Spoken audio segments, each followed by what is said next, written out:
time once again to slip into your camo, grab your bow, and join us out in the field for another episode of the Up North Journal, presented by PSE Archery. The Up North Journal crew is knocked and ready to rock for another exciting adventure. So let's step outside and hit the trail. This episode of the Up North Journal podcast is brought to you by PSE Archery, Deer Camp Coffee, Buck Baits, JPO Game Calls, The Island Armory, Hacker Max, Sunrise Archery, and C3 Better the Hunt Technology. Welcome back to another episode of the Up North Journal, episode 650, Dan. 650? 650. It's kind of a little milestone. A little? I'd say it's a big milestone there, bud. So, yeah. Congratulations. So that puts you up to about 400. That might be episode 400 for you. Is it? It might be. You started around 250. Is that what it was? I think so. Whoo, doggy. So Danny's a seasoned veteran also. Right? He might not be the pod father, but he might be the pod prince. Okay. I don't know what I'm saying here, so you better take over before I get myself in trouble. Okay. Thanks, Mark. Yep. It had a banner on it that said test. Okay. So. Yeah, we deleted that, so that's gone. We're good. We are good now. I tell you what, it is Wednesday night here in Michigan, which hasn't been too bad this week compared to hot last week. Last week was hot. It's going to be hot tomorrow, though. It's going to be 92. It's supposed to be, it's hot and getting dry out there. It is. It's Tammy, no. I posted and shared that on my personal page. This is off the Up North Journal page. So right. So, so tonight, episode 650, talking nothing other than archery. There you go. I love it. Yep. How about we talk about the people that help us? Let's talk about them. I like it. All right. Starting out with Buck Baits, folks. 20% off your order. You go over to buckbaits.com. Check out their ever-changing lineup and adding to it. They're adding fishing stuff. They're adding more hunting stuff. UNJ20 over at buckbaits.com. Started last week. That's right, folks. The easy cuts. You've seen how Mark demonstrated them for us, how easy they are. Mike used them here in his house. I use them up north. If you go out to my Facebook page, you can see exactly how I used them last week. Exactly. And if you use the promo code UNJ15 off, you get 15% off your order at easycutproducts.com. Don't forget to ask for a can of Slick It while you're there as well, a great lubricant that we're using here as well. There you go. And Packer Max, folks, gets $25 off your order if you use the promo code UNJ25 at packermax.com. And if you need help, Mark Coleman has a bike that he will come and pedal around your field for you for a nominal fee. I thought it was free of no charge. Oh, okay. You said free. Okay. Yeah, he'll do it for free. I think so. Right? The Island Armory. I tell you what, folks, what great people. Hope, Jay, you're getting better. He's a little sidelined right now. If you want 10% off your order, use the promo code UNJ10 at theislandarmory.com. Go check out their front page. They have it in stock. If you don't see it, ask Natalie. She'll get it in a couple days. There you go. Right there. Yep. They'll take care of you. JPO game calls. And I tell you what, it's getting to be, we're July 4th, so people are going to start thinking about it. Mm-hmm. Hunting season's just a few months away. If you want 10% off your order, get over to jpogamecalls.com. Waterfowl season's not that far off. Early goose season. That's September 1, right? That's right. And we would be amiss if we did not say Deer Camp Coffee. Get your 10% code of UNJ10, 10% off your order over at Deer Camp Coffee. While you're there, get a bag of the UNJ brew itself. Check it out. And for anybody here down in southeastern Michigan, they are going to be at a lot of the farmers markets with Uncle Henry's. So if you're at a farmers market, you see Uncle Henry's, and you see that, you'll see Deer Camp with them as well. I tell you what, nothing other than going back up to the UP, up into Newberry, where it's a nice 66 degrees. A little cloudy, it looks like. No snow on the ground. No snow yet. Not yet. And I tell you what, go over to Cedars, get a pizza, get some UNJ coffee, and enjoy the UP up in Newberry, thanks to FM 123 FM up there. There you go. So how you been? I've been doing great. Good week? Definitely a good week. I tell you, it's one of those things, you just, the weather comes and goes. I had a busy week of weddings. I had 2 weddings. I was busy all 3 days. 2 weddings, Friday a wedding, Saturday a wedding, Sunday a family event, and then I had my traditional Father's Day putt-putt championship with the girls over at, not Dairy Queen. Uncle Ray's. Uncle Ray's, thank you. Did they let you win again this year? No, Gabby kicked my butt. Okay, good. Good job, Gabby. Right? So Don't let him win anymore. You don't have to stroke his ego any. Put him in his It was place. fun, and she did get the only hole-in-one, and it was on a hole that you got a prize, and she got a free game of golf. Is she going to try her putting out on Holy Moly? I know, right? Look at that. Mark Coleman is fixing the bike now. It's got 2 flat tires, a sheared-off pin on the rear drive shaft. Give me a week, and there might be a video coming. Sincerely, Mav. Good. Can't wait to see that. Right, for sure. I want to see that Pacamax being pulled behind that trike. Yes, we do. And his little legs just a pedaling. Right? I tell you what, it's going to be a good video. But with this dry weather, I know a lot of people are going to be shooting for getting some July food plots in. Mm-hmm. We're going to need some rain up here. We do need some rain. I know. Lincoln The rivers are down. Lincoln was. You were out on the bay. Saginaw, yeah. And but I know Lincoln was talking about it that he needs rain over there, or else he ain't gonna have a crop. Yeah, well, we got a lot of burn bans here. I think the whole state of Michigan right now in the Lower Peninsula is under a burn ban. At least an advisory, but I think a ban as well. And with going into the 4th of July weekend, you know how that works. Yeah. And unfortunately, the last 2 weeks, Holly, and yesterday Fenton was hit by fires in their downtowns respectively. Yeah. That the heat kind of didn't help. No, not at all. You know, So first responders are taking it. Literally, they're getting hit hard with these fires, this kind of heat and stuff. So absolutely. But you know what? A couple weeks ago, we were up at TAC. We were supposed to have a show to talk about it, but we had some technical difficulties here. yeah, the air conditioning went out. Yeah, it was hot. That was the week we were off. Right? So I tell you what, we went up to TAC. It was a great. It was a great time. Yeah, and you know what? If you come to my computer here real quick, we got up there on Thursday. We got up there nice and early. I got to find your computer first. I know, right?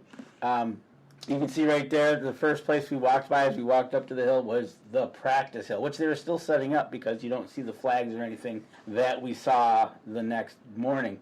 And you can see that I was perfectly balancing that cone on my thumb. Yeah, you were. Yeah, right? Yeah, So this is just the beginning of your adventure when you go to TAC, folks.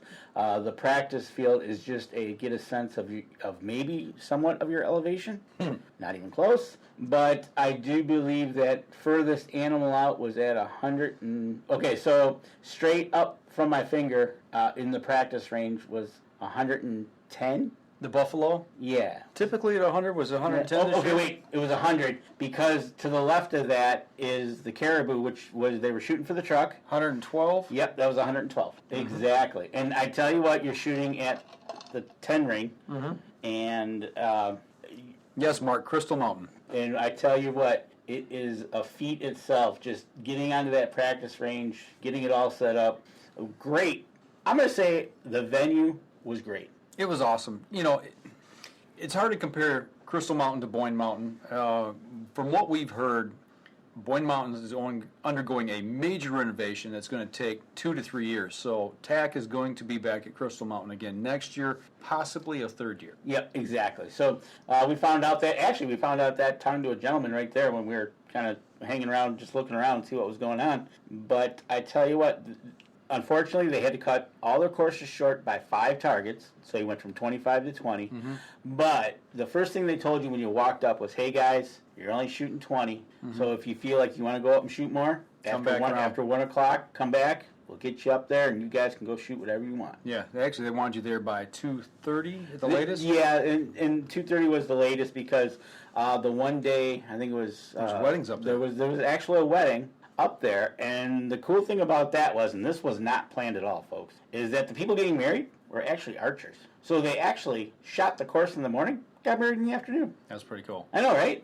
And that was totally unplanned because of the late change for Boyne to Crystal Mountain. It worked out in their favor that they could really have a good weekend. And they had a wedding up there the next day, too. Yep, exactly. Actually, I think they had more than one. I think they had 2 or 3 up there. Okay. So. And I tell you what, getting up there, the weather was phenomenal. There was just no ifs, ands, buts about it. A little bit of rain, a little bit of coolness, but it was awesome. And I don't think we had some rain, but it wasn't like that one year we kind of got soaked. No. We just had some sprinkles. It wasn't bad at all. The humidity wasn't bad. The walking wasn't bad. Well, yeah, it was. Well, we shot the Nock On course first day, and when we got there, we shot the first 4 or 5 targets. They were all downhill. Retrieve your arrow, keep walking downhill. And I turned to Danny and I said, at some point we're going to pay for this, because I said it was starting off too easy. There were long shots shooting downhill, but Dudley set this course up, and I said, we're going to pay for it. Yeah, because at one point we were basically just bouncing back and forth. Yeah. But we were kind of gradually going up. And then we went up. Yeah, and then we went down. And then up. Right. And so Tammy, my brother, currently is, I do believe, in San Diego right now. So he was enjoying the Padres game a couple nights ago. There Pretty you cool. go. Yep. So, did we get any freebies or swag? I wouldn't say freebies, because you get a T-shirt, which I'm wearing, Which is part of what you pay for. which you pay for. So and a sticker. and a sticker. But they really didn't have no freebies. They had some trinkets or some stuff out there that some of the groups were probably giving away, but we didn't get any. But you just when you take it all in, like my brother had never been there, so we drove up with him and showed him the course and everything, and he was kind of like, this is the practice course, and it was like, here we go. And so it was fun. We had a good time just getting him inaugurated into the TAC. Getting him acclimated here. That's what we're doing right here the first night. Exactly. So it was kind of, so Tammy, how many arrows did we lose? We'll talk about that later. Yeah, we'll talk about that later. Just so you know, you go in knowing they're not all going to come back. That's right. Because we just know that how the course is set up. And if Dudley's setting up a course, or matter of fact, any of the courses, you're going to run into these type of shots. And we'll talk about what the hardest target was, because we got pictures of that one. Oh, yeah. But there you go. You're seeing pictures of us getting acclimated to the evening. Got set in early. The worst part of the whole trip is that we stayed about a quarter mile away from the Iron Fish Distillery. That was horrible. And to tell you the truth, that was not planned whatsoever, because it was awesome. We stayed in an Airbnb, and which was a quarter mile from the Iron Fish. We had to stop there. Had to. And we literally just drove off the end of the road into the Airbnb. So those are pretty koozies, aren't they? You can't miss those things. Yeah. So there we are. Top of the mountain. Top of the mountain. Very first day, day one. We're getting up there. It was beautiful. We had our knock time of about 11 o'clock, 11:30. We went up there, took some photos, and you can see the clear blue sky. It was starting to get warm. And actually, we're standing right where the bride and groom got married. We're standing at what was their altar right there. Yes, we were. We had the gentleman up there say, "Hey, I'll take your picture," and he was kind of directing people, go right or left. And like you said, the first day we did Nock On. So literally, right over that edge right there is the Nock On sign, and that literally was your first shot, and you started and away you went. And literally going past this red sign that you see on the screen, you're going downhill. So it's like, okay, here we go. Here we go. First up was a 60-yard shot at a bear. Yep. So it was like, here we go. And away we went. And first picture we're going to show you here, I had a little issue with this. I don't remember exactly where this was on the course, but I do remember I said some things I probably shouldn't have at this point. We got to this one spot. Did you delete the video? Oh, no. That's never going to be deleted. I didn't think so. You could see it was a beautiful day, and it was kind of getting warm, but we were still kind of on the flat, shooting side to side of the hill. So it was like, okay, which wasn't too bad. So elevation-wise to your target was minimal. And I think this one was, I don't remember, 50, 60 yards. And, my brother had never really, to tell you the truth, I sighted in my brother Thursday morning before we went and picked up Mike. So we got his pin set, and we were off and running. So he had a 5-pin sight, and he was shooting the 28, I do believe he's shooting. And so we got him shooting, and away we went. And I tell you what, we were flinging arrows left and right, and it was awesome. We weren't really busy, No. There wasn't nobody pushing us. There might have been some in front of us, but there was nobody really pushing us. We didn't get stacked up on any of the shots, which was nice. So it had a good flow to it. Yep. And this particular target, at some point in my draw cycle, as I'm drawing back, my thumb release caught, the only thing we can figure is caught my shirt on the way back and launched an arrow somewhere into those trees that you see there in the picture.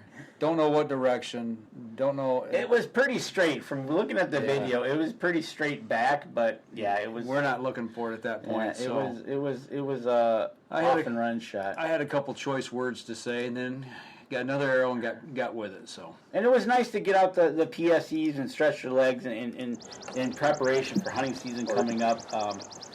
We just, it was take our time, do some shooting, have some fun at this. I mean, we didn't even keep score, folks. It was just let them rip and see where they went. And, if we didn't feel comfortable at one distance, we moved up. Or we just had so much fun with my brother there and Mike and I, and we were just out there just having a good time. And I think you had too much good time, too much fun here on this one. This one, okay, so this one is my biggest foam buck to date. I killed him at approximately 80 yards. What did he score? He scored a lot. And literally, it's funny because I'm holding the antlers, but the thing was we hit him and his antlers fell off. So it was kind of funny. But this shot was about 80 yards, and literally you had to put it between two trees that were basically on each side of the vitals. And I think 2 out of 3 of us hit the target, and I think my brother was a little low.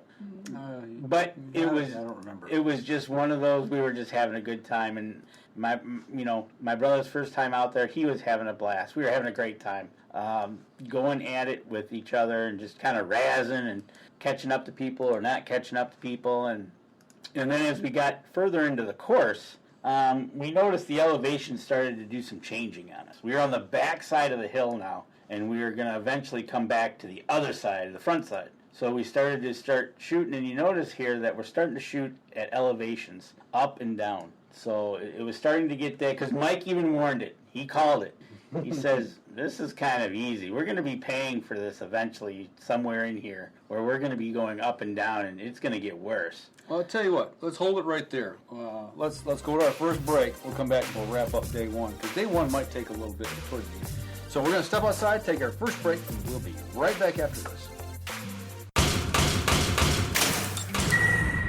PSE Archery has reinvented the way you buy bows. From now on, you can make the most educated decision possible by basing your bow choice specifically on your shooting needs and goals. All you need to do is ask yourself, what kind of shooter am I? What do I want to achieve? PSE will help find the right category for you. So, what kind of shooter are you? Find out at psearchery.com.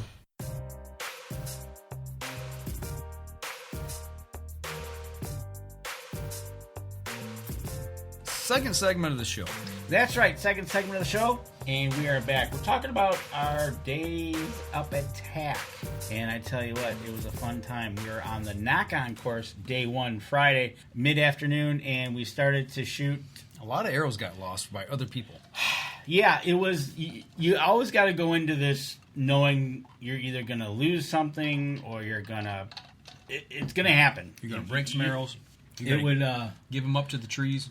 It was, and if you see this shot here, this is literally one of the shots that you shoot through, and this is actually walking up to the target, but this is probably anywhere from 40 to 60 yard shot that you're shooting through these trees, and so either this tree is closer than you think or it's further than you think. Yeah. And as you can see, that there's a lot of carnage in the trees.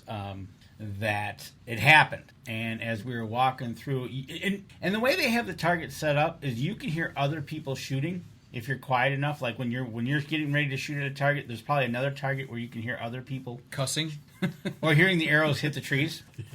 Which I'll have that story here in a minute. So you go in knowing that, and the what happened was, Mark Coleman, we were using our PSE Hunter HDs, and we have them set up for our. Is one of them mine? I think that is it missing a knock? No, there's a knock on that one. I probably pulled the knock out. Or it's that one right there. If it doesn't have a knock in it, I pulled the knock. But anyways, we were using our Hunter HDs from PSC, which we are set up for our hunting rigs. And these arrows are awesome. I'm not going to lie.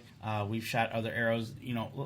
Carbon arrows today are really good out there. So it's just the ones we shoot. And we're also, Mike and I are both using stand releases. Yep. Which, game changer for us when we were introduced to them. Actually told to use them. Kind of, by Dan. You will buy these. Right? And Tammy. And it will make you a better shooter. It will. And Tammy, there were vendors there to purchase more arrows. And yes, there was people purchasing more arrows like you would not believe. Because, like, we talked to a couple of people, that's where literally their first stop. Yeah, we're going to go purchase another dozen of arrows. We're going to head up. And so... And give some more away. Right? So, like I said, we were back on the Nock On course. We're starting to shoot these elevation shots. We got to a point, it was like, all right, we need to take a break. It was getting hot. Danny got tired.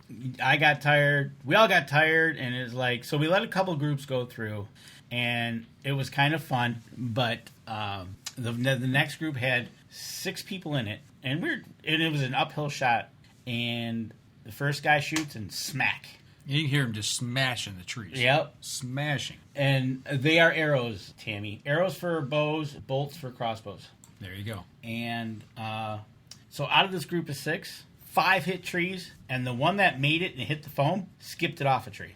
And that was that tight shot that Mike showed just an earlier. No, that's not. Oh, that's not it? Oh, it's coming up? It's coming up. No, it's even tighter than that one. Exactly. So as we sat here and we watched group after group after group go by, right before we got up, there was a group of 5 that went through, and they were young guys. 4 of them were shooting, and one of them was just going along with them. And I didn't pay much attention to them, but the reason I bring it up is we fell in right behind them, and it's going to lead to the rest of the story for day 1 and 2. Absolutely. So, but yeah, we got up behind these guys. It was our turn to shoot, and Terry was up first. Yep, and it was uphill, and it was probably about 50 yards? Yeah, 50. I can't remember exactly. I can't remember either, but when you look at the picture that we were shooting through, you'll understand why we heard so much carnage hitting the trees. But after him was Danny, so he took his crack at it. And what did you do? Didn't you you and him both hit the tree? Oh yeah, we hit a tree. Okay. Yeah, it was and after my shot, I did push it through. I was like, I don't feel like climbing another hill, but so be it. We had to climb another hill. So and literally now the next set of targets, we're going up this grade, and we're going to come down this grade, up this grade, down this grade. So there's the hole that we shot through. Right. And this is probably halfway up the course. I'm standing in front of the tree, taking a photo of the arrows in the tree. And you can see the gap. It's a baboon that's up there on the hill. I do believe that's my arrow on the right. It could be. You can see my arrow. It looks like it's right, almost dead center. Yep. In the baboon there, the green one. And you see the tree that's in front there, covering up the backside of the baboon. So you had to shoot that gap.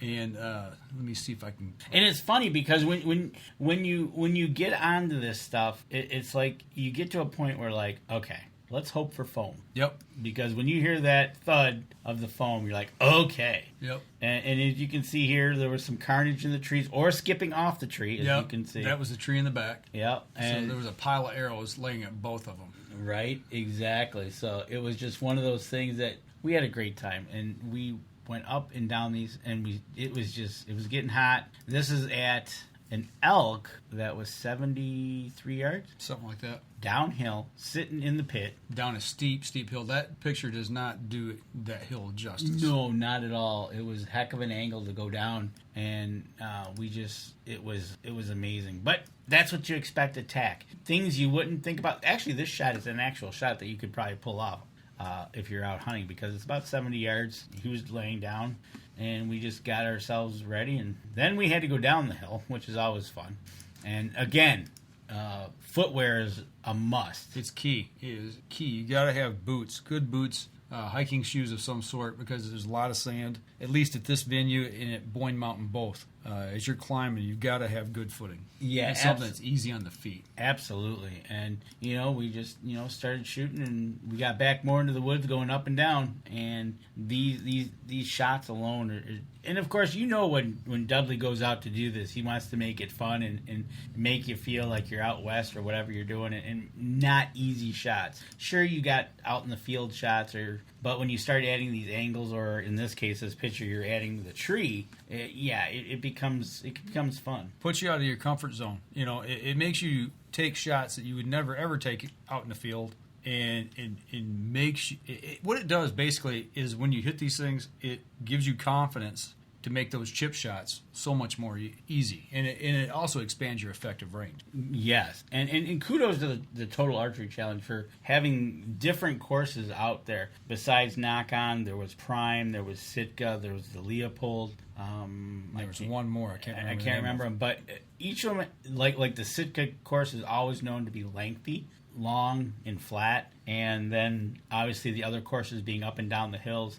Each course offers something different, as from day 1 Nock On to day 2 Prime was somewhat totally different, because you were actually going off the other side of the mountain, but we were trying to make it through, and we pushed through, and eventually we got out into the field, and we were shooting at a buck in an open field, and it was windy, and it was one of those. I think it was 65 or 70 yards on this. Yep. And would you normally take that? If you practice it, it'd be no problem at all. Your brother didn't shoot this one. He wanted to watch us shoot that one, and after that, here's his parting shot. He says, "I've had enough. I'm out." Yep. He you know what? He took off. He headed down. He headed down to the end of the mountain, go rest and relax, which was fine, because this was tough. It was hot. It was humid. It was going up and down, and it was his first one. So he went down, got some food. He waited for us at the bottom of the hill, and then we finished out. And literally there's 20 targets. And target 20. No, number 19.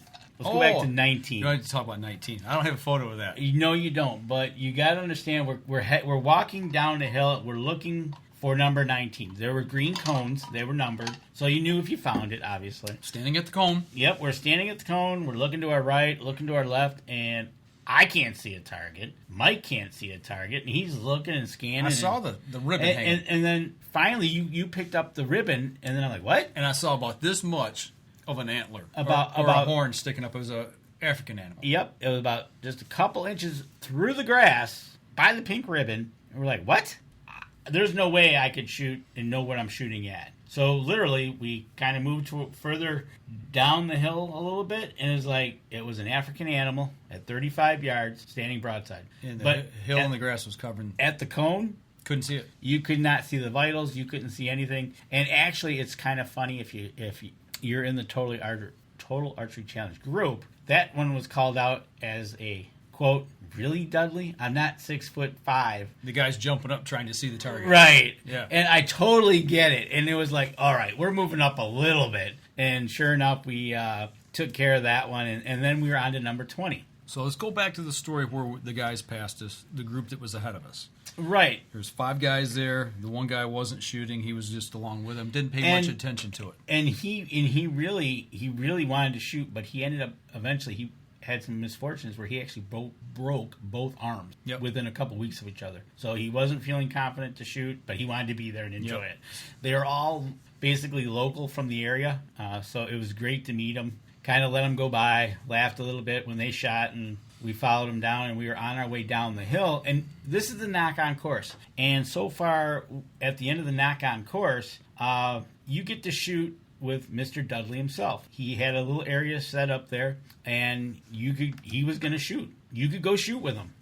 And he put up a sasquatch that was 112 yards. 106. 112 for the caribou. 106. You can see one of the guys in the group here ranging it. Right. Because that was the first question I asked. He said, we walk up, and there's this group of guys there, and Dudley points to the group ahead of us. He says, how many in your group? And he goes, we got 4 shooters. And then he looked at Danny and I, and he said, how many in your group? We said 2. And the guys turned to us in the group and they said, "We're not shooting against them guys. They're pro shooters because they got shooter shirts on." We're like, "We're not pros. We got shooter shirts on, but we're not pros, you know." And then Dudley says, "Well, you know what? You two come over here with me." He says, "It's us three old guys against the young bucks." And as we walk over, I said, "I don't know if you remember or not, but I said, ATA 2 years ago." He goes, "Yeah, you guys interviewed me." That's right. So he remembered us from the interview, and so we chit-chatted a little bit. And I tell you what, it was totally laid back. It was total fun. It was awesome. And then we got to shoot against each other, and then it kind of started little jaw jacking against each other, and then we got Dudley to shoot, and yeah, of course he's gonna put it right on target. Well, he's got a spotting scope there, and he shoots and he gets down the spotting scope and he looks through it and he goes, "Yep." He goes, "I'm 3 inches low and about 1.5 inches to the left." He said, "That's pretty close." And we're all like, "Yeah, okay, show off." Right. You know, at 106 yards with the wind blowing. So he takes his shot. And as we're sitting there, I told Danny, I said, I felt the wind die down at my back. And I looked up the hill and I could see that the wind had died up in the trees. I told Danny, I said, "Draw and shoot now." Right? So, you know, I'm reaching back, getting my gear here to get ready to draw. Danny's getting ready to draw. And I don't remember if you shot before me or not. I can't. Well, in this picture, no, you still got an arrow in your bow here. Yeah, you went first. So I was getting ready to shoot. I shot. I hit foam, and then Danny shot. And then I did something even better. I didn't hit foam. No. I literally bounced my arrow off my sight. Now, why did I do that? Well, we'll talk about that in a minute. Right. So, you know, Danny shoots, and then as Dudley, you can see he's got his binoculars up here. He gets on the spotting scope, and he says to me, he goes, "Dude," he says, you got it, you know. And before we started shooting, he said to us, he said, "Can everybody look up there? Can you see Sasquatch?" And we're like, "Yeah, we can see Sasquatch." Of course, up there he looked like he was, you know, about 1 inch tall. And he said, "Do you see the pink ribbon on him?" And we're like, "Yeah." And the pink ribbon was like dead center of the chest. He says, "That's what we're aiming for. We're all aiming for that ribbon." So after we shot, he turns to me, he says, "Dude, you got it." I said, "Yeah, I know. I got foam." Well, then the other guy, or no, he says to me, "No." He says, "You got the ribbon." He says, "Not only did you get the ribbon, you put it in the hole that I pushed the ribbon in with." Exactly, and that was awesome. It was awesome to see Mike. You know, like, first of all, you got to understand Dudley's telling you this, and we're like, "What?" And then it was like, I was just like, "Yeah." Then he got his. He took his phone up to the spotting scope, blew it up, and you could see it. He goes, "Look," and man, you nailed it. I mean, it was one of those shots. It was awesome. It's one in a million shot, right? And so then the kids are going to shoot, you know. And the kid, the best of them, he turns and he's like, "Really? Yeah, no pro shooter, huh?" So they shoot, and the kid who's really good, he's the one that shot in between Dudley's arrow and my arrow. His is the one with the black fletchings and the green knock. And Dudley's is the one that's down below. So, right, exactly. And it was great shooting. Laugh, and cut up a little bit. And so they're going to send the guy that broke both his arms up the hill. He was the arrow puller. And I'm like, "Nope, I'm going to get him. I'm going to pull arrows because I want pictures." So I took pictures while I was up there. But there you can see where I hit at. I mean, right at the end of the tape where it's coming out of Sasquatch there.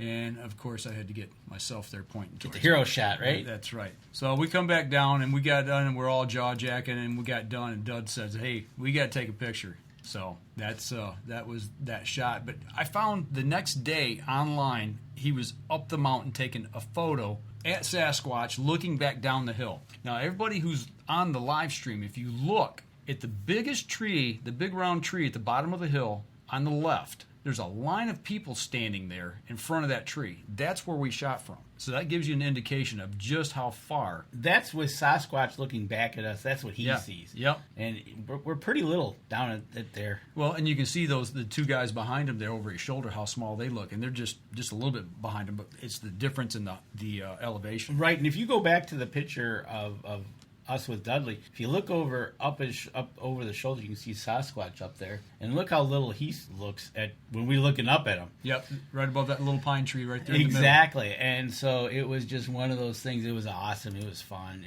It's a good way for people to end their shoot when you can shoot with the guy who sets the course and who is known around the world as top-notch archer. Top-notch archer. And he was having... And what did you win, Mike? We'll get to that in just a second. Because here's the important thing. The one thing that we said we'd get back to was Danny's shot and him with the sight housing. And you can see, this is a picture of him at full draw, and I actually leveled the picture and blew it up as best I could. And you can see his arrow aiming right at the bottom of the sight housing. So what happened was we shot, so I set my tape up like I normally do, and we did shoot an 80-yarder out on the course. Mm-hmm. So I was like, all right, no big deal. Well, this one was 106, so I just dialed to where I needed to be. And I kind of guessed because mine only went to 100, so I dropped it a little bit lower. Exactly what Mike did. And as you can see in this photo, that eventually I didn't even pay attention to it because I was confident that I was going to let it rip, and I did. And I literally took the bubble off my housing, and my fletching went somewhere, and my arrow went about halfway up the hill and into the trees. So now Danny's sight's not the same as mine, but it's the same style. So as you can see, these are what we call adjustable sights for distance. And you can see that I can actually rotate it up for the short shot. There's 20 yards. And then all the way down here, as it goes down, I use my top pin, and that's 100 yards. But Mike, it's 106. Yeah, so I had to fudge it. I guessed. I remember this conversation. And I guessed. Does this look about right? Yeah. Sure. I said, yeah, that's about right there. And that's what I shot. So you see the sight moving down. And Danny's, the way his sight is set up, and we never thought about it. I never thought about it. It could have happened to me too. Yeah, I don't know how much clearance I had. Right, because what's going to happen? What's going to happen on your rest is this is going to lift up. Yep. Matter of fact, it'd probably be interesting to see how much clearance you do have. Yeah. But it was just one of those things. I shot out to 80 yards on the hill, so I wasn't even thinking about it. And with the vapor trail rest, you shoot with the cock vein up. So his vein is what hit. Otherwise, you would have known on the draw if the actual arrow would have hit the sight housing. For sure. So, word of the wise, I did it. When you're going out and I shot my sight, I set my sight tape up for 20 and 50 and put my tape on. I was good out to 80, but 106, it's not a good thing. So what I got to do is I got to go reset my sight. I got to move it up so I can make it go lower to make my yardage. There you go. Shoot longer distance. Right, exactly. But now I don't think we'll be doing anything that long this year, so I'm probably good. I got to go just test my sight, which I did the next day. Mike says, hey, you go shoot that thing. Make sure you're on. And I was, which is awesome. I didn't destroy anything of that, or else I would have been out of luck. So, we shot. We had fun. We had laughed. And then what did Mike win, you asked Tammy? This is the hat that we've been pointing at since we got back and we talk about. It's a Sitka hat, and it says winner, 106-yard, Bigfoot, 2022, John Dudley. He signed it. All right. So that was awesome. That was the end to day one. So this will be worn. It's going to sit up here with the rest of the stuff. Right, exactly. And we're going to add it to our wall of fame. That's right. So but it was just I can say I outshot John Dudley. You did actually. Two guys shot. Yeah, outshot him, and it was fun. And that's what it's all about. It's all about having fun, meeting people, exactly what we did. It was the 5 guys that were ahead of us. We're going to meet them the next day, but we ended up coming off the hill. We got rid of our stuff. We walked around a little bit, talked to a few people, and we had, and that was basically our end of our day one was Friday night. And so we were kind of hungry and got something to eat. Yeah. I tell you what, though, let's take a quick break, and we come back. We'll pick it up from going out to dinner. We're going to step outside, take our next break. We'll be right back after this. PSE Archery has always dominated the speed category. Now, the most revolutionary cam system ever to hit the market has perfected the shooting experience. Introducing PSE's Evolve Cam System, featuring extremely high let-off capabilities and the smoothest draw cycle in history. No other cam system has ever delivered this level of total comfort and total control. Experience PSE. Experience performance. Third segment of the show, we had a question in the break. Mr. Genza wants to show the release that we use. Danny and I shoot the exact same release, same color, same everything. And I don't know if you can see it or not there, but that is the release. It's a thumb release. Basically, it's got a hook right here for those of you who may not be familiar. And you put that around the string, you click, or actually, take that back. When it's open, you push that down and you put this around the string and it clicks and it locks. So it's on the string with your fist forward like so. So when you pull back, you pull straight back and hit your anchor point. Now the thing you must be very, very careful is you can see where my thumb is. It's not on the spring. I got a spring on this instead of using the barrel. And that just puts tension on it until it fires. So once I get anchored, I bring my thumb up and I start applying pressure as I get ready to shoot. And then when it clicks, it goes off. You got a picture of it there, Dan? I'm working on it. He's going to pull it up here on his laptop, and we'll be able to show you a closer picture of it. But this right here has changed the way I shoot and hunt. It's a huge game changer for me and for Danny both. It has greatly improved our accuracy. It's about as big as I can get it. All right. Well, there it is right there. To stands, this is the SX3. Correct. That's the SX3. As the one you see in the picture has the solid thumb bar. We've got this tension spring. It helps in target panic. It helps just, it's a lot easier.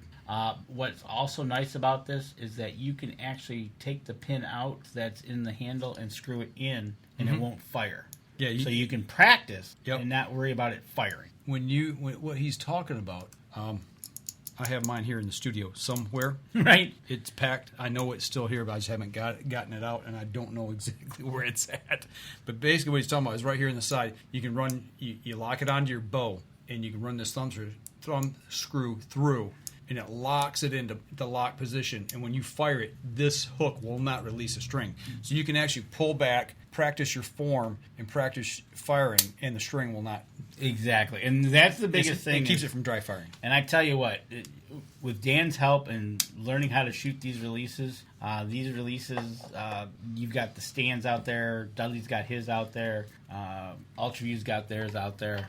It's just getting used to the release that you're using, and they're, with practice, it changes your game. It literally changes your game. Absolutely. I will say, before you use one, take the time and really study how this is, because if you pull this back with your thumb on there, you're going to see stars, because the first thing you do when you pull back is you're going to pop off the string and your hand's going to come back and hit you right in the nose. And everybody does it. I've done it once. I've done it at Jim's shop. I've done it. It's you just get into you literally got to start thinking of how you're going to pull it back, get into that before you get on that release, because you make that release so finite that you barely have to touch it and it's going to go off. You don't want to have a lot of thumb travel or nothing like that. It literally...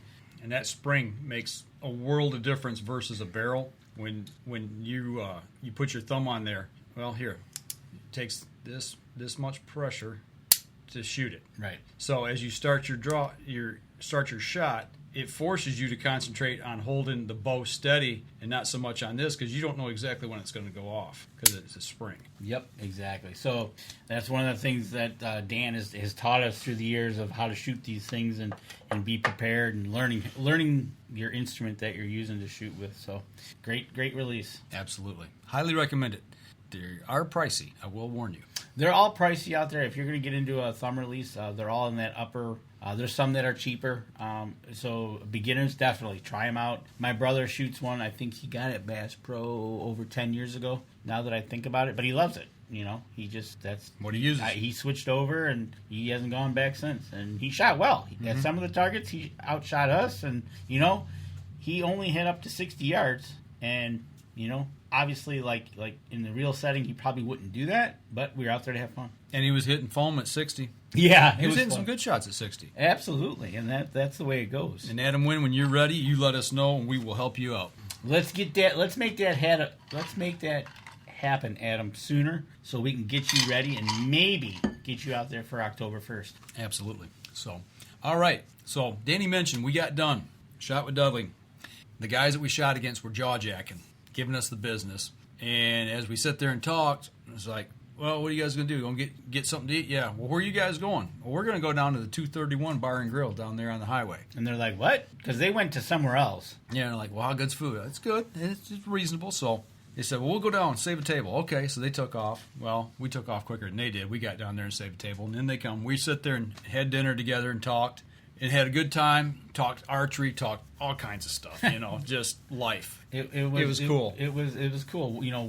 They are from the Petoskey area, I think. They were close to that area. Some live down here. Found out that the one brother lives in Rochester, works at General Motors, matter of fact. And the other one, they all live north up there, and it's just something. They do a lot of hunting. Yeah. They love their hunting, whatever it might be. Got to hear about a story, how he left his bow. He has a pickup truck. So he was out shooting. He likes to shoot every day. And he put his bow in the back of his pickup truck with the case, and he drove off. With the tailgate down. And then when he got to wherever he was going, he looked in the back and said, "Oh, my tailgate's down." And no bow. And by the time he could drive back, there was no bow. There's no bow. So word to the wise, when making sure you have put your tailgate up. There you go. So we got to meet them, and sure enough, you strike up a friendship and talk about it, have dinner. There was a bunch of other people there, obviously from TAC, because the waitress even asked us, are you from that, or what are you guys doing, and how many days is it going? And we're like, well, it's going to go till Sunday. And she's like, oh, okay. So anyway, we got done with dinner. Next day, got back up on the mountain, started to head up, and lo and behold, as we get to the top of the mountain, back up the same chairlift. First day we went to the left. This day we went to the little forward and to the right. And as we're standing there, I hear, "Hey!" We look up. It's the same 4 guys, and they're right ahead of us again. And the guy that shot and beat Dudley and was right next to mine, he says, "You took pictures yesterday, right?" I said, "Yeah." He goes, "Can you send me the picture of the arrows? I want, I'd like to have them." And I'm like, "Yeah." So shot them to him, airdropped them to him, whatever. And then they said, "Why don't you guys shoot with us today?" We're like, "Heck yeah." Yeah. It was as you can see, and Mike's going to throw up the pictures. We were heading over. We got our stuff ready, and you could tell it was going to be another beautiful day out there. It was sunny and everything, and it was just another beautiful day. And we met them at the top of the hill. They said, "Hey, let's shoot with each other." And it was over before we knew it.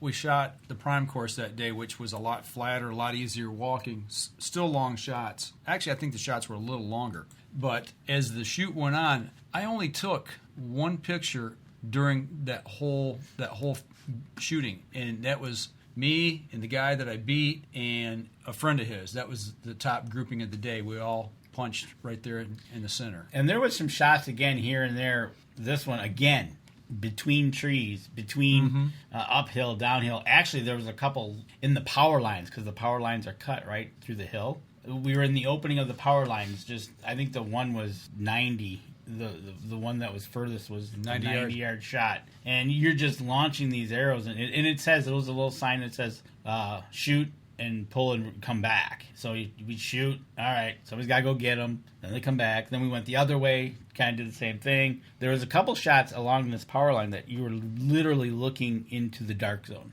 Yeah, you couldn't see the target. Without binoculars. Without binoculars, you were like, okay. And then when you went to your sight, it was like, oh, my. So that was the only picture we took, and then we got to the end, it's like we took a group photo. So these are the guys we shot with. Yeah, great guys. We're going to see if we can get them on the show more towards fall, because they do a lot of other things, too. They basically hunt everything, from geese. They do fishing. They do deer.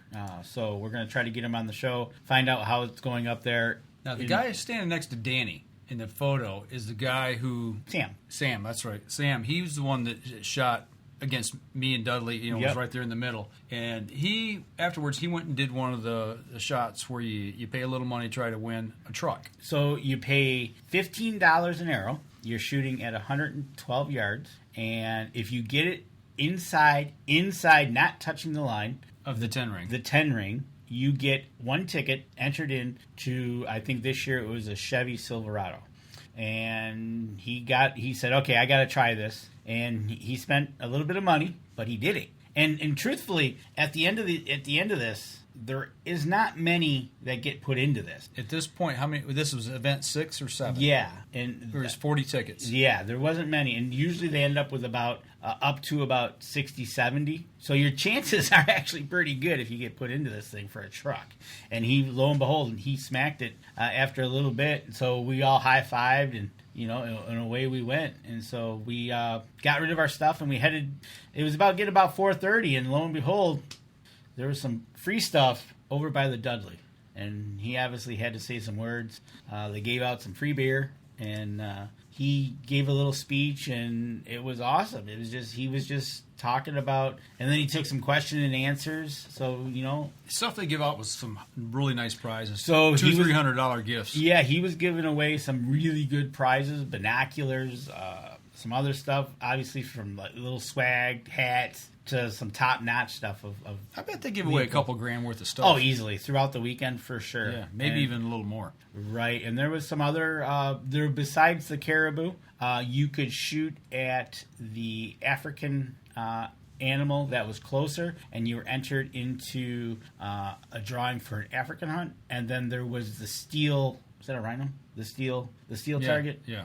And literally, you only had a couple inch diameter. Either you hit foam or you're going to smash your arrow. Yep. And it was kind of fun because every once in a while you'd hear that clang, and you knew an arrow was destroyed. And then if you did that, you were entered in for another set of gifts. I forget what it was. I think there was a cooler full of something. But yeah, and they make it fun. They make it, whether you're on the practice range. There was a guy on the practice range on Saturday morning, literally was shooting because he had just bought the bow from the stand and brought it over because he didn't like his bow that he shot yesterday. So he bought a new bow, brought it over Saturday morning, is tuning it in. What I like, going back to Dudley being there at the end of his course and watching people shoot with him, and there was crowds. I mean, it wasn't like it was those four guys and Danny and me standing there shooting. I mean, there was a gallery behind us. You want to talk about pressure? Oh, Well, that's where at the end of the shoot, you kind of. You watch people shoot, and you just sit around and just watch the next group shoot to see how they did. So that's what we did. That's exactly. And he's cheering everybody on, encouraging people. But there was, and we saw I saw the videos on his page that earlier in the day before we shot, I think there was a girl that come up, a woman that come up. She had just gotten her bow first day. First thing they do is take her to tack. First time she ever shot a bow in her life, and she's up there at the line. And I believe she had an 80-yard pin was her tallest pin. So Dudley, he's reading the wind. He's like, all right, aim up there at that top tree, right above Sasquatch, but aim above him at that tree, at the top of that tree. She rears back, boom, hits foam. Yep. And then there's a kid that come up there, 14-year-old kid. This is great. He had a 40-yard pin. That was his longest shot he had on his sight. And Dudley tells him what to, kind of where to aim at. The wind's blowing, and he says, "You sure you can do this?" And the kid's like, "I got this." Rips back, wham, hits foam with a 40-yard pin. I mean, it's just that's the kind of guy he is. He is a great ambassador for the sport of archery. He encourages people. He's not a show-off. He's very humble, very, very, very humble. Willing to help, willing to encourage, willing to promote. Like there, he basically is a great advertisement for archery. And PSC. And luckily PSC has them. There's a backstory as to why they have them. It fit what he wanted to do in his life at this time. Mm-hmm. He'll always tell you, I could have went to other companies for more money, but I didn't get what I have the freedom that I do with PSC. And he sat down with Pete Shepley and went over what he wanted, and Pete's like, okay. Yep, here you go.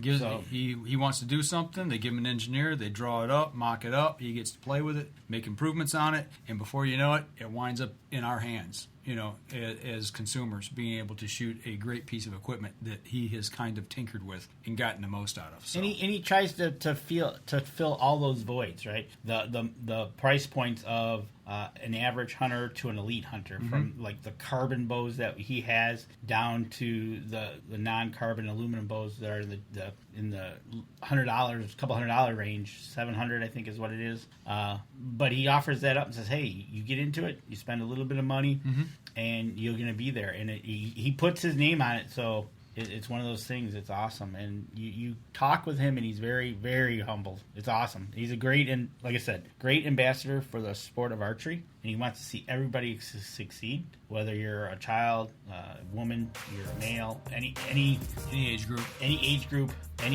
where you're at in archery. If you're just beginning or you're a full-fledged tournament shooter, he'll always encourage. Absolutely. Well, I'll tell you what. Let's take our last break. We come back, we'll kind of wrap things up. Let's do that. We're going to step outside with you right back after this. Acceleration is part of PSE's DNA. PSE pioneered the speed movement. Now they've developed the vapor category to help you find the most powerful bows on the market to fit you. High speed equates to intense power and building the momentum you need to be successful. Are you a vapor shooter? Find out at psearchery.com.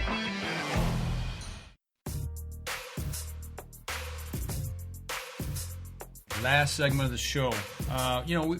Ginzel was asking us what we shot, and he put in the chat there what he was shooting. So we said, well, let's pull up here and take a quick peeky at it. And he is shooting, what model is that again, Danny? That is a True Ball Max Pro 4. Okay. Thumb release. Yep, very similar to what we're using. And the only difference being his has the double jaw, and ours is a single jaw that flips. Mm-hmm. But you know what? If it's improved your game, then you're all about it. Just work with it, and that's almost like the type my brother shoots too. I think his is a True Ball as well. Yep. Instead of a hinge jaw, it's got the pincher jaws on it. So yeah. Same basic concept is what we're shooting here. So it, I can't say enough for that style of release. It's just. It really has enhanced my game. You're no longer doing this reach and pull with your index finger because it causes you to come off of your anchor point.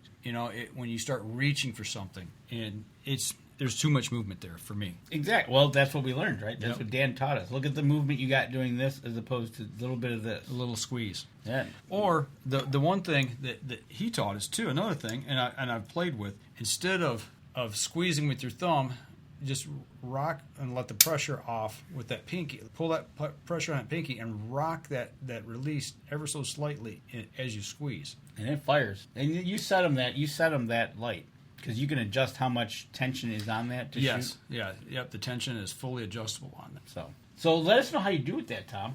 Absolutely. Always good to hear, what you're using. Something new for the year. Let us know how it's going, what's happening with you, and how that release is treating you. So, overall, experience-wise. Overall, I think it was recommended by Jim. There you go. Explains it. Experience-wise, I think, per usual, we had a great time. I think my brother thoroughly enjoyed himself. I think it's definitely, again, next year. I've already had a cousin hit me up, says he wants to do it. I said, well, we'll see what happens. And obviously, we'll try to get Adam Wynn out there with us. That would be fun. And like I said, it's a couple days of just being fun and cutting it up and having a good time. And, whether you got a group or there's even been some single people that just go up there and they get put with groups. And I've seen great messages about that. Hey, I met so-and-so. And they make friends. Yeah. And we met a couple years back. I didn't see him this year. He was there. Yeah, he was there. But we didn't see him. So, it's just an event that you got to try it. If you're in archery and you want to do something fun and you got a weekend to do it, go do it, because it is a blast. Well, Tammy was asking how many arrows that you lost. He's got a quiver full right there. This was early on. I think he lost one, maybe two before this. And I wanted to see if I could find later on. I think overall it was 5 arrows. I lost over the 2 days. Okay, so there and now you can see there's a few less sticking in the quiver. Absolutely, and it was like. Yeah, it was all right though. It was known going to happen. Let's just get it over with. But it's so much fun getting out there shooting, and just the weather was phenomenal. Even in rain, it was phenomenal. Last year just getting soaked. We were laughing about it. But day one, I didn't lose one. I smashed one into a tree. Yeah, and I got the whole thing back. And when I did the flex, but I chose not to shoot it just because of the impact. I haven't done the Q-tip test on it to see if I have any fibers sticking out of it yet. Especially at that kind of impact on it. And then day two I lost 2 and smashed 1. Yeah, day 2 I did better. You did a lot. Yeah, you did great on day 2. I didn't have a good day on day 2. It was difference between night and day. But then that's the difference of shooting and not shooting. So you started shooting, you started getting your rhythm. But how did you feel about it? The overall course, I loved both courses. I'm glad there was only 20 targets day 1 because that course, it got really tough in the middle. My legs were really, really hurting.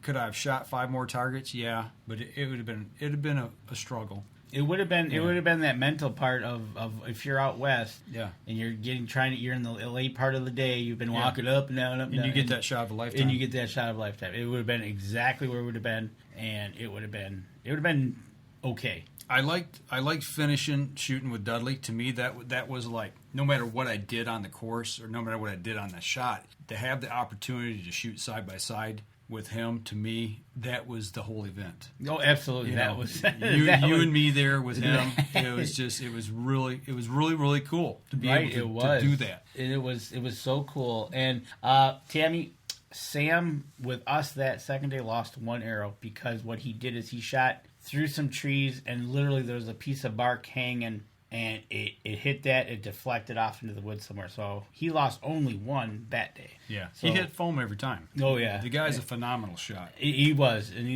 but like you said, Mike had it right. You go, you're up down. You're getting tired. You're at the last target, and here you get to shoot with John Dudley. Yeah, I tell you what, you really can't ask for more than that. As far as archery's concerned, yeah, it's one of those things that you just really can't put into words when you're shooting with one of the best out there. Yep, it was really cool. Now, the second day, the part I really liked was the fact we didn't take a lot of pictures because we were talking amongst the group, and it seemed like every time we went to another target, I was walking up with one of the other guys, right, and talking, and and they were doing the same thing. It's like we're kind of rotating through, and everybody got a chance to talk to everybody. You got a chance to know them. And when we shot the last target, I went, wait, what? This is it? We're done? Because it felt like it was only like a half hour. It really flowed. It was easy walking. It was a good course. And the last one was one of the toughest. Literally shooting up into a black hole, up angle into literally a black hole until you put your binoculars on it. Then you could barely make it out, and just shoot that way. And it was the mini moose. It was the mini moose. And like Mike said, it went so fast. We were like, we're done? It happened that quick. It did, and we flew, and it was a great time. Like I said, you get a chance to go do a TAC event wherever you might be. If there's one close by, go do it. I mean, they're always trying to work on when they have registration. It would have been great. Obviously, they learned this year that they crashed their server. They'll work through that, and they did a fantastic job.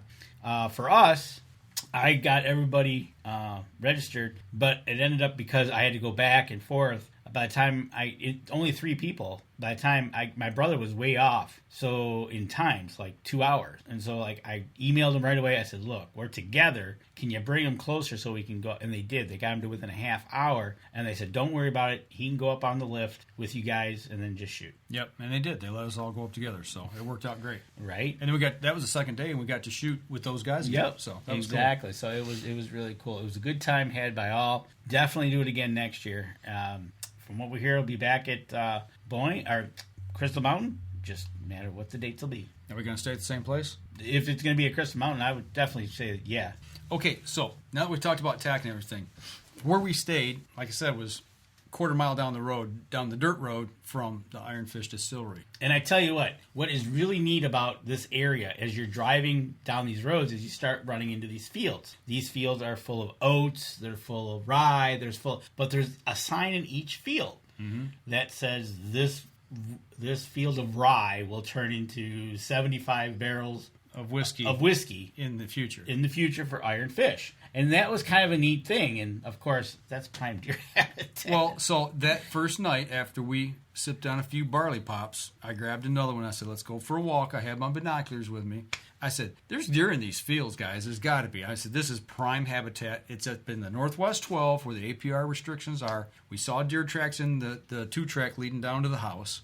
We walked up and down 2 separate fields and wood lines and never saw deer. I know, right? At dusk. At dusk. It was prime time, and we didn't see a thing. Now, could they have been standing there looking at us? Probably, because these fields were rolling. They could have been on the downside. But it was probably chest high. And if a deer was standing up looking at you, you could have caught the ears. Yeah, but if they were laying there munching, you're not going to see them. They weren't going to. But there was deer tracks all on the road. Right. But I cannot believe we did not see one deer. Exactly. In those fields. We did see deer traveling the roads. Yep, we saw that, and it was we'll probably stay at the same spot. It's a beautiful place. Absolutely. And depending on how many we get, there's 2 places there. We can get 1 or 2, depending on if we can get enough people. Yep. And have a good old time. No, it was a great time. I highly suggest for any of you archers out there that are contemplating going to TAC, just do it. just flat out, just plan it and do it, and shoot 2 days. I wouldn't suggest, if you've never been before, I wouldn't suggest trying to shoot 2 courses in a day. It's depending on where you're at, it can be really taxing. Literally, we met a guy in the parking lot. He was having his lunch. He was in his 60s. We were done. We were leaving, and talked to him a little bit. He was having lunch, and he was waiting for his group with his son in it. They went back up and shot the second. He's like, "Nah, I'm done with that. I did the 1 course. I had enough." And he wasn't going back up. But to shoot 2 courses in 1 day, it's tough. Mm-hmm. Literally, you definitely got to get an early knock time, because then you can come down, you can have a lunch, you can recharge a little bit, and then go back up and shoot it. Because each course, 3 hours on average. 2.5, 3 hours. Yep. The first day I think we walked 7 miles. Second day we walked, I think, 4.5. Yeah, it was a little bit shorter, but it went so fast because we were having so much fun. And that's the part of this. These guys we never met. And we met him for 2 days, and we had a blast. And you're right, Adam, Wynn. It is fun. It is a blast, and literally, it is so much fun and laughter when you're walking up to a target. And as you're walking up, like Mike showed in the pictures, you got arrows and trees, you got smashed arrows around, and some of these. The target was right there, but if you missed, you were hitting a tree, or you were going to be putting it into the side of the hill, or you were going to be doing something. And there was carnage in some of these, and you're like, "Yep, this was a good one." And the ones, you go have fun, and the buckets of arrows that are there that are lost and found. It's almost like, "Hey, I found one. Oh, this isn't mine." Yeah. So, well, the thing that caught my eye, and when you and I talked about this before the show, is the first 3, this is our 4th tack, I think. The first 3 years we went, and we've talked about this before, you see guys and gals decked out head to toe, camo, it's like they're going in the woods Rambo style. I mean, they look like they're ready to go hunting. Like every animal out there is alive and well and ready to go down. So this year, and Tammy, you'll be glad to know that the colors of the wares were tan, brown, and gray. That was the choices. They're pretty much across the scheme. Yep. You see an occasional piece of camo here or there, or a camo shirt, or T-shirts or whatever, but it seemed to be. It was toned way down. Oh yeah, it was. I think it really depends on what caliber people are there, because you get sometimes, and we're not knocking them. It's just that's what they want to do. You go right ahead. Maybe you are preparing yourself for that out west hunt. That's the great thing to do it. But we're there to have some fun, shoot some arrows. Lose some arrows. Yeah. And the other cool thing that got me was at the end of day 1, there was golfing events going on, weddings going on. So there's people at this resort. That's where it's at, a ski resort, that were not part of the archery world. And when we got all done shooting with there at Sasquatch, I got my hat and everything and got pictures, all that. We're all done. And this gentleman walked up to me who had golf shorts and a golf shirt on. I don't know if he was part of a wedding party, there to see somebody get married, or if he was golfing or whatever. He was standing there with 2 other guys, and I'm kind of getting my stuff picked up. And he goes, "Can I ask you a question?" I'm like, "Yeah, sure." He says, he said, "Great shooting." He said, "By the way," I'm like, "Thanks." And he said, What kind of sight do you have to shoot like that? He had no clue. He says, I don't know anything about this archery stuff, but he was intrigued enough to come up and ask a question about it, because he was interested enough to know about it. That's a great thing you brought up. What better way to show off the sport is when you have availability of people to walk up and just watch. Yeah. Guys and gals winging it at 106 yards at a Sasquatch. Yeah. And then if some are hitting it, some are missing it, and then this guy was intrigued enough to ask you about it. How do you do it? Yeah. How did you do that? How does that site work? And so I just took 5-10 minutes, kind of talked through how it all worked and what we do and about the event, and so not only are we out there to have fun, we got to remember we can also be ambassadors for the sport. Absolutely, and that goes for everybody. Anybody in the sport can be an ambassador to the sport, talk about it, and kudos to the guys that we saw with longbows. Absolutely. That were going out there. I'm not sure how they were doing it, but longbows and some recurves. Right, and it was fun to see those guys out there too, and just see, and then I did see that gentleman just walking around, floating around the venues of the vendors and everything. So give him credit for wanting to just check it out and see what's going on. Yeah, absolutely. Talk to people. Right. If you don't know, You got to ask. There's no dumb question. There's never a dumb question. There is never a dumb question. So, we tell everybody, just ask. We'll answer it. If we don't know, we'll try to get the answer from somebody who will know. Yep. And we've had that happen when we've done events out at Cabela's and other places, but it's just good to see people out there and getting out there and being in the outdoors and archery. I'll tell you what, I think we need to wrap it up. We've went a little long tonight, which that's okay, but we had a blast. TAC was good. Can't wait till next year. Would love to see all of y'all out there.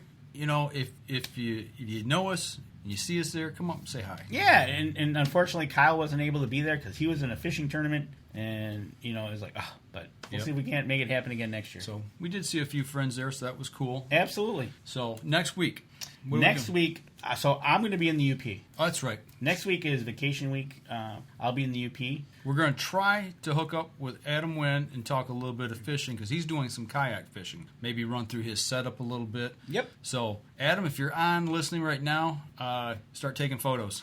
Right. Send them to me. So, but that'll do it for us this week. We're going to try to get you a show next week. It's 4th of July. Most importantly, be safe out there. Don't be lighting firecrackers off and blowing your trigger fingers off. And be careful if it's dry out there, Absolutely. what you're doing.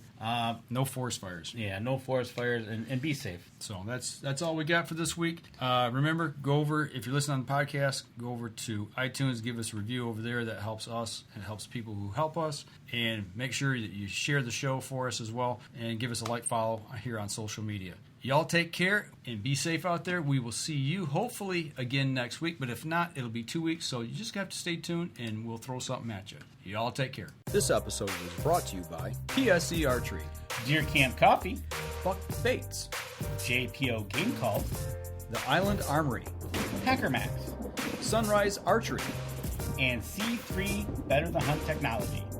Thanks for listening, and join us again here next week. Until then, remember, as we always like to say, if you're out on the water or in the woods, shoot straight and be safe until next week on the Up North Journal.